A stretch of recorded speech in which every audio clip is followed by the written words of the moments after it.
what are some of the biggest concerns, whether they are known or not known amongst the public, that you find that we should have when it comes to the state of Missouri? Well, in broad strokes, Missouri is a very hostile place to do business, and our economy has suffered much more than most states. Last year, the U.S. Chamber of Commerce released a study that they do yearly, rating every state on 32 indices of business friendliness and regulatory burden. Missouri's been slipping for a while, and in 2011, we hit 50th, dead last in business friendliness. And the numbers bear that out. In 2010, we lost 90,000 net jobs, third worst performance in the country. What do they attribute it to? Essentially, it's a hostile environment for business, which includes we're not a right-to-work state. Only right-to-work states are growing jobs. We have a huge regulatory burden on business in Missouri that most states don't carry. Our judiciary is very hostile to business. Those are the main factors, and there are other smaller factors. What do you think about right now? There's a citizen push to get signatures on petitions so that the people of the state of Missouri would be able to vote to eliminate the state income tax. I am very in favor of eliminating state income tax and replacing it with a fair tax. My preference of the way to do it would be, after my election as governor, I'd have a Republican legislature. Let us draft it in the legislature as opposed to sort of having it drafted publicly. But I very much support replacing the income tax with a fair tax. While you go around, you talk with the people of Missouri, do you think it will pass? I think they'll get the signatures, and I say that because I have this belief that if you work hard enough, you can get signatures for anything. It's just a matter of whether or not you've got the structure to go out and do so. And I've seen what seems to be pretty structured grouping of individuals that are out there collecting signatures, at least in this part of the state. If, in fact, there are the signatures that are gotten, do you think that it will pass?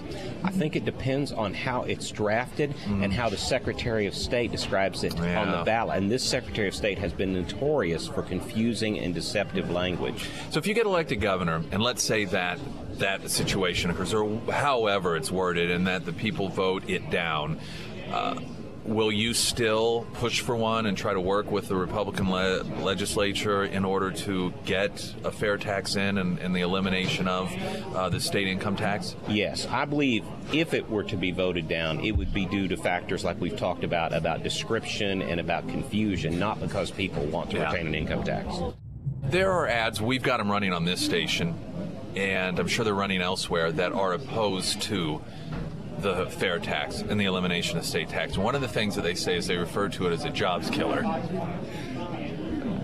What are your thoughts on that? I think one of the biggest job killers that exists is the income tax. I mean, you think about a corporation wanting to locate to a state. If you eliminate the income tax, you stop having to do all of these silly tax credits we do now. Tax credits are a Band-Aid for a bad tax system. So if to attract any business, we have to essentially exempt them from our taxes, why don't we exempt all businesses from our taxes? It's completely counterintuitive as to how it could kill jobs. It will grow jobs massively. When you live in a culture, you tend to think that, well, you get accustomed to it. And you get in a hot tub, it's really hot at first, and then, after a while it feels comfortable. And oftentimes, you get, particularly in, let's say, the state of Missouri, it's sort of a vacuum. You don't know what it's like living in another state. And so people tend to, we'll look at Massachusetts, for example, and we think, how on earth can these people in Massachusetts, which we call Taxachusetts, and how can they continue to live like that? Why don't they move out? They get used to it. We're used to living in Missouri, and most people would probably say, it's a state. I mean, I've heard people say about Nixon, Republicans, well, for a Democrat, he's not that bad. How much have we settled as Missourians for where we are as a state, and how much better can we be? Well, when you do look at something in isolation, it's easy to get used to misery. When Republicans say to me about Nixon, he's not that bad, I say, compared to what? Yeah. I mean, when he took office, we weren't at the bottom in job creation. Our educational standards were better than they are now. You've got cronyism.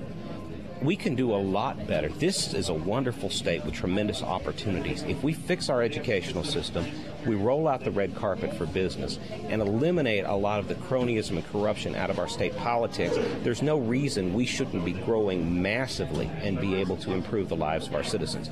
As it is now, we're growing welfare rolls, Medicaid rolls, everything but jobs. But bad policies put us here, and good policies can fix it.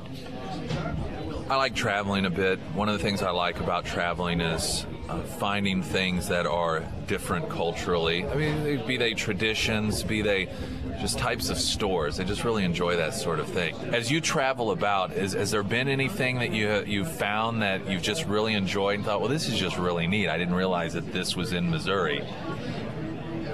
What we love to do is get on the back roads and get to the rural areas, because then you just discover little souvenir shops or little Route 66 stores, or a store that sells memorabilia. And as my wife said one day when we were on one of those roads, she said, the more we do this, the more I fall in love with Missouri. I've always loved it, but this state is so marvelously textured, and people live so differently in the different parts of the state. I like that texture. I do like that.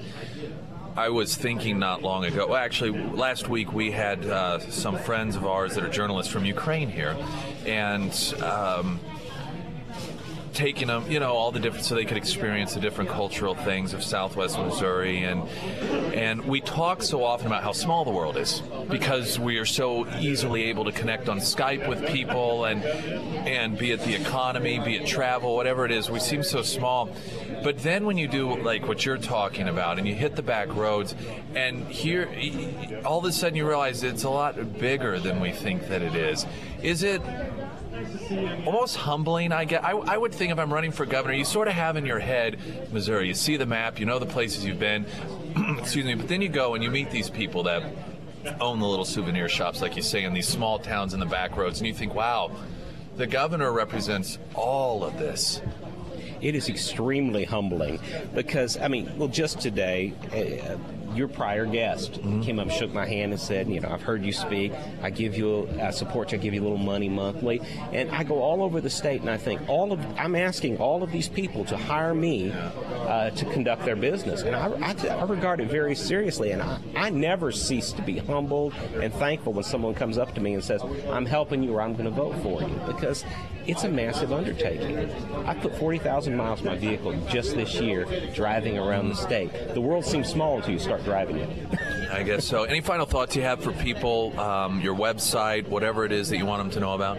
Well, I'd encourage anyone who wants to know more about me to go to BillRandles.com. You spell Randles like candles with an R.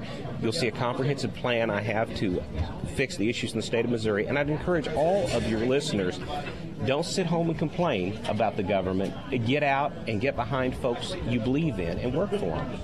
We'll have that info on our website, too, at KSGF.com. Well, listen, it's always good to have you in the Springfield area, in the Ozarks, Southwest Missouri, and I know, where are you headed now? We are having some meetings today, and then we're going to the Missouri Republican Assembly functions tomorrow. There's a breakfast, there's a dinner. We're doing that. Very good. Excellent. Well, it's great to see you, and hopefully we'll see you soon. I'm sure we will. Thanks so much. All right, you got it. Bill Randles running for governor again. We'll have all his information up at KSGF.com. For more information on how you can help restore our freedoms, visit our website at www.billrandles.com. Paid for by Missourians for Randles. Johnny Brown, Treasurer.